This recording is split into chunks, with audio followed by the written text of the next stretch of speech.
ang tinatawag na estate naman property that you leave upon your death.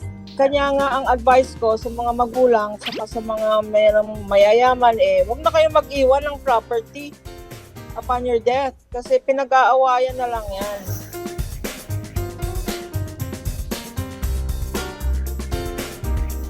Ang last will kasi ngayon hindi na kailangan na formal, no? Kasi dati ang pagkaintindihan natin sa last will may 3 witness pa yan, notary public. Pwede namang isulat yan, ano?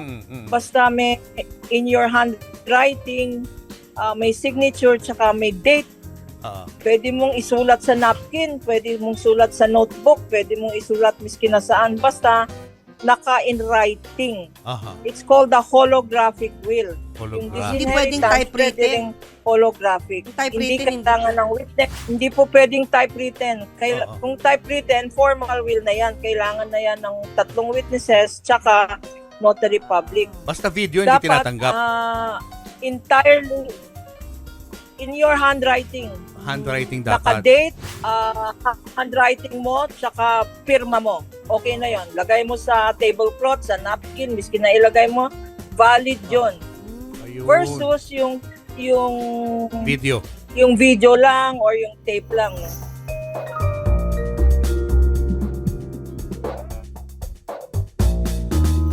Meron namang grounds for disinheritance. Pwede mong i-disinherit yung anak mo, ang isang anak, whether legitimate or illegitimate, na ang obvious ground ay ingratitude. Na walang utang na loob, na disrespectful sa mga magulang, o talagang may attempt on the life. No? Yun ang grounds for disinheritance. Pagdating sa mana kasi, ang disinheritance, dapat in writing yan. Dapat nakasulat yan sa last will ang testament. Hindi pwede yung ganyan na sinasabi lang, no? Kasi pwede rin magkaroon ng panahon na after he said that, nag-video rin na pinapalitan niya yung isip niya, no? At saka hindi natin alam yung evidentiary strength ng video na yan. Kasi ang video pwedeng alam naman natin, no? Pwedeng i-retoke yung video and all that. That's why requirements sa batas na disinheritance must always be in writing.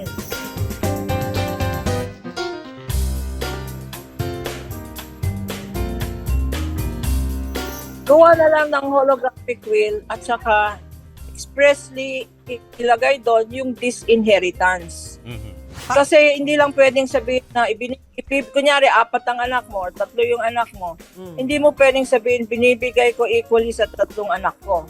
Dapat kung meron kang pang-4 na anak na ayaw mo, expressly ilagay mo, ayaw ko siyang bigyan kasi walang iya siya or kinasuhan niya ako or etc. etc.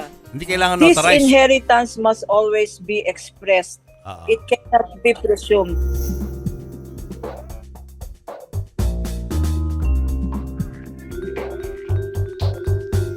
Kung merong pamilya pa yun, no? May kapatid, o may pamangkin, o may mga ibang person sa family, pwede mag-file ng kaso.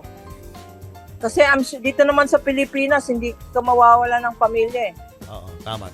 Anyway, so, yung may disability na yan, may kapatid yan, o may pamangkin, na pwede mag-question.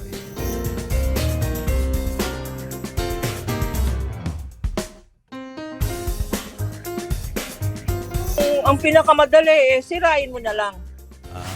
Pwede mo na lamang punitin yung holographic will yan. Tapos yung bago mong gagawing will, sabihin mo that this is my only last will and testament. May date yan